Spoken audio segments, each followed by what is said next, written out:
दोस्तों, आज हम इंसान कितने इंटेलिजेंट बन चुके हैं। हम इंसानों ने ऐसी टेक्नोलॉजीज बना ली है जिससे हमने अर्थ के बाहर दूसरे प्लैनेट्स को भी डिस्कवर कर लिया है। और अगर हम चाहें तो अर्थ के बाहर स्पेस में करोड़ों किलोमीटर दूर भी देख सकते हैं। हम इंसानों ने इस प्लैनेट पर कई हजार साल गुजार लिए हैं, लेकिन आज हम जिस प्लैनेट पर इतनी आरामदायक ज़िंदगी गुजार रहे हैं, आखिर इस प्लैनेट पर ज़िंदगी की शुरुआत कैसे हुई? ये प्लैनेट अपने अंदर ज़िंदगी को कब से समाये हुए है? ये सब कुछ जानने के लिए हमें कई अरब साल टाइम को रिवर्स करना होगा। तो चलिए स्टार्ट करते हैं। आज से तकरीबन 4 अरब साल पहले जब अर्थ अपने फॉर्मेशन के प्रोसेस से गुजर रही थी, इसका सरफेस आग के शोलों में लिपटा हुआ था। इस पर हर तरफ से बड़े बड़े एस्ट्रॉइड्स यानी पत्थरों की बरसात हो रही थी। इन एस्ट्रॉइड के गिरने की वजह से आहिस्ता आहिस्ता ये प्लैनेट एक चट्टान के गोले में कन्वर्ट हो गया। इस वक्त इसके सरफेस पर टेम्परेचर बहुत ही ज़्यादा था, तकरीबन 1900 डिग्री। इसके सरफेस पर गर्म लावे का समुंदर बह रहा था। फिर करोड़ों सालों के बाद इसके सरफेस का टेम्परेचर आहिस्ता आहिस्ता डिक्रीज़ होने लगा। इसका सरफेस बड़े बड़े चट्टानों से भर गया। इस वक्त इस प्लैनेट पर ज़िंदगी का कोई नामो निशान नहीं पाया जाता था। तकरीबन 5 करोड़ साल के बाद इस प्लैनेट को फिर एस्ट्रॉइड्स और मेटेरॉइड्स की बम्बार्ड का सामना करना पड़ा, जिसे आज हम द लेट हैवी बम्बार्डमेंट के नाम से जानते हैं। इस बार ये मेटेरॉइड्स यानी उल्कापिंड अपने साथ एक बहुत ख़ास चीज़ लेकर आए। इन मेटेरॉइड्स में जमे हुए आइस के क्रिस्टल थे। इन आइस के क्रिस्टल के अंदर पानी के कुछ ड्रॉप्स मौजूद थे। इन करोड़ों मेटेरॉइड्स के गिरने की वजह से हमारी अर्थ का सरफेस पानी से भर गया। ये मेटेरॉइड्स पानी के अलावा अपने साथ नाइट्रोजन गैस भी लेकर आए। इस गैस की वजह से अर्थ के एटमॉस्फेयर में गहरे और जहरीले काले बादल बने और हर तरफ फैल गए। लेकिन वक्त गुजरने के साथ साथ आज से तकरीबन 3.8 अरब साल पहले एक बार फिर अर्थ की ग्रेविटी अपनी हरकत में आई और इसने मेटेरॉइड्स को अपनी तरफ अट्रैक्ट करना शुरू कर दिया। लेकिन इस बार ये मेटेरॉइड्स अपने साथ पानी के अलावा एक बहुत इम्पोर्टेंट चीज़ लेकर आए, जिसकी वजह से इस प्लैनेट पर लाइफ का आगाज़ होना था। ये मेटेरॉइड्स अपने साथ मिनरल्स यानी कार्बन, प्रोटीन और अमीनो एसिड लेकर आए।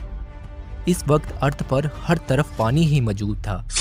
ये मेटेरॉइड्स स्पेस से सीधा इसके सरफेस पर मौजूद पानी में तकरीबन 12 किलोमीटर की गहराई में जाकर गिरे। ये इतनी ज़्यादा गहराई थी जहाँ सन की रोशनी भी नहीं पहुँच सकती थी। इन गहरे पानी में टेम्परेचर बहुत ही कम था, लेकिन गहराइयों में छोटे छोटे लावे के चिमनीज मौजूद थे जो अपने अंदर से लावे की हीट को रिलीज़ करते और पानी को गर्म करते रहे। साइंटिस्ट के मुताबिक इन मेटेरॉइड्स यानी उल्कापिंड में मौजूद मिनरल्स और केमिकल के रिएक्शन से अर्थ पर लाइफ का पहला बीज पैदा हुआ। दोस्तों, ये लाइफ का पहला बीज बैक्टीरिया की फॉर्म में था। वक्त गुजरने के साथ साथ ये बैक्टीरिया अपनी तादाद को इंक्रीज़ करते गए। फिर एक वक्त ऐसा आया कि इस समुंदर में इनकी तादाद लाखों में पहुंच गई। वक्त गुजरता गया और आज से तकरीबन 3.5 अरब साल पहले ये बैक्टीरिया अपनी तादाद में इतने ज़्यादा हो गए कि इन्होंने एक दूसरे के साथ मिलकर इस समुंदर में बड़े बड़े स्ट्रोमेटालाइट्स पत्थरों की कॉलोनीज बना ली। ये पत्थर बड़े ख़ास किस्म के पत्थर थे जो सन से आने वाली रोशनी को अब्जॉर्व करते और बदले में एक ख़ास किस्म की बाय प्रोडक्ट गैस को रिलीज़ करते। ये वो गैस थी जिसे आज हम ऑक्सीजन के नाम से जानते हैं। टाइम गुजरने के साथ तकरीबन 2 अरब सालों तक अर्थ के एटमॉस्फेयर में ऑक्सीजन की तादाद में रेगुलरली इजाफा होता गया। हज़ारों सालों बाद एक वक्त ऐसा आया कि अर्थ के एटमॉस्फेयर में ऑक्सीजन की तादाद में बहुत ज़्यादा इजाफा होने की वजह से ये लाइव के इकोशिक बैक्टीरिया मरना शुरू हो गए। ये वो वक्त था जब अर्थ का टेम्परेचर डिक्रीज़ हो रहा था। इसके एटमॉस्फेयर में ऑक्सीजन और ज़मीन में मौजूद आयरन आपस में रिएक्ट होने लगे। फिर एक वक्त ऐसा आया कि अर्थ आज मार्स प्लैनेट की तरह रेडिश नज़र आने लगी। लेकिन आज से तकरीबन 1.5 अरब साल पहले तक अर्थ में किसी किस्म का कोई भी कम्प्लेक्स लाइफ सिवाय इन बैक्टीरिया के पैदा नहीं हुआ था। इस प्लैनेट पर हर तरफ पानी और खुश्क ज़मीन के कुछ टुकड़े ही मौजूद थे। लेकिन फिर अर्थ की टेक्टोनिक प्लेट्स में हलचल होने लगी। इस हलचल की वजह से खुश्क ज़मीन के टुकड़े मूव होने लगे। इनकी मूवमेंट की वजह से ये आपस में मिलकर एक सुपर कॉन्टिनेंट में कन्वर्ट हो गए। दोस्तों, इस कॉन्टिनेंट का नाम रोडेनिया था। साइंटिस्ट के मुताबिक ये वो वक्त था जब अर्थ का एक दिन 18 घंटे का हुआ करता था और इसके सरफेस का टेम्परेचर तकरीबन 30 डिग्री का था। फिर वक्त गुजरने के साथ साथ तकरीबन 75 करोड़ साल बाद अर्थ के कोर में हलचल होने लगी, जिससे इसके सरफेस पर मौजूद सुपर कॉन्टिनेंट दो हिस्सों में टूट गया। इस कॉन्टिनेंट के दो हिस्सों में टूटने से अर्थ के कोर में मौजूद लावा ज्वालामुखियों की शक्ल में इसके सरफेस के ऊपर निकलने लगा। इन ज्वालामुखियों के निकलने से अर्थ का एटमॉस्फेयर गहरे काले बादलों से भर गया। इन बादलों में ज़्यादातर कार्बन डाइऑक्साइड गैस मौजूद थी। इन गहरे कार्बन डाइऑक्साइड गैस के बादलों की वजह से अर्थ पर एसिड रेन यानी तेज़ाब की बारिश शुरू हो गई। इस एसिड रेन की वजह से अर्थ के अंदर का लावा निकलना बंद हो गया।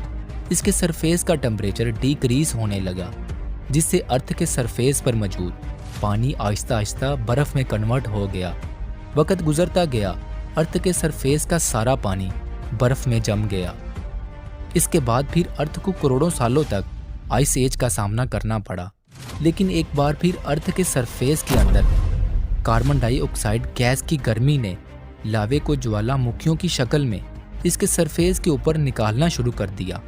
इन ज्वालामुखियों के अंदर लावे की गर्मी से बर्फ पिघलना शुरू हो गई। कुछ करोड़ों सालों बाद अर्थ के सरफेस पर मौजूद बर्फ मुकम्मल तौर पर पिघल गई और इस पिघले हुए समुंदर के अंदर जो बैक्टीरिया बच गए थे, इन्होंने अपने आप को पहले से ज़्यादा एडवांस कर लिया था और इसी के साथ साथ समुंदर में डिफरेंट किस्म के पौधे भी उगना शुरू हो गए थे। और इन पौधों के अलावा ख़तरनाक किस्म के समुद्री जानवर भी मौजूद थे। इनमें सबसे ख़ास 5 सेंटीमीटर लंबे पिकाया थे, जिनमें पहली बार रीढ़ की हड्डी पाई गई और यही पिकाया डिफरेंट स्टेप से गुजरकर कई करोड़ों सालों के बाद आज के जानदारों में कन्वर्ट होने वाले थे। इसके साथ ही अर्थ के एटमॉस्फेयर में ऑक्सीजन की तादाद में इजाफा होने लगा, जिससे अर्थ पर होने वाली एसिड रेन आहिस्ता आहिस्ता कम होने लगी। अर्थ के एटमॉस्फेयर में ऑक्सीजन की तादाद में इजाफा होने से इसने अपने गिर्द एक नई लेयर बनाना शुरू कर दी, जिसे आज हम ओजोन लेयर कहते हैं। इस लेयर की वजह से आज हम इंसान, जानवर, पेड़ पौधे सन से आने वाली खतरनाक किस्म की रेडिएशन से बचे जा रहे हैं। दोस्तों, वक्त गुजरता गया। तकरीबन 50 करोड़ साल बाद अर्थ के सरफेस पर डिफरेंट किस्म के पौधों ने उगना शुरू कर दिया। फिर एक वक्त ऐसा आया जब इन पौधों की लंबाई तकरीबन 100 फीट जितनी ऊंची हो चुकी थी। यही वो वक्त था जब पानी में रहने वाली मछली टिकटैलिक समुंदर से बाहर आने का फैसला करती है। जैसे जैसे वक्त गुजरता गया, ये मछली अर्थ के सरफेस पर पानी से बाहर ज़्यादा टाइम गुजारने लगी। कुछ करोड़ों सालों बाद ये मछली मुकम्मल तौर पर ज़मीन में रहने वाला जानवर बन चुकी थी। इसने अपने परों को पैरों में कन्वर्ट कर लिया था। कुछ लाखों सालों के बाद एक बार फिर अर्थ का पूरा वक्त शुरू हो गया। अर्थ के क्रस्ट में मौजूद ज्वालामुखियों ने लावा उगलना शुरू कर दिया, जिससे हर तरफ लावे का समुंदर बहने लगा। इस लावे की हीट की वजह से अर्थ पर मौजूद 95% जानवर मर गए और पेड़ पौधे सूख गए। कुछ करोड़ों सालों बाद, आज से तकरीबन 30 करोड़ साल पहले, अर्थ के सरफेस पर मौजूद लावा आहिस्ता आहिस्ता ठंडा होने लगा। इस लावे के ठंडा होने से खुश्क ज़मीन के टुकड़े आपस में जुड़ना शुरू हो गए। इस ज़मीन के जुड़ने से ये आपस में मिलकर एक सुपर कॉन्टिनेंट में कन्वर्ट हो गए, जिसका नाम पेंजिया था। आहिस्ता आहिस्ता अर्थ पर मौजूद सूखे पेड़ पौधे हरे भरे होने लगे, हर तरफ हरियाली फैल गई। दोस्तों, इन ज्वालामुखियों के फटने के बाद जो 5% जानदार बच गए थे, ये जानदार पहले से ज़्यादा एडवांस हो चुके थे। यही जानदार आगे चलकर डायनासोर में कन्वर्ट होने वाले थे। लेकिन दोस्तों, सोचने की बात यह है कि यही डायनासोर तकरीबन 11 करोड़ साल तक अर्थ पर राज करते रहे। लेकिन फिर इनके साथ ऐसा क्या हुआ कि ये अचानक कहीं लापता हो गए। दोस्तों, ये सब कुछ जानेंगे हम अपनी नेक्स्ट वीडियो में।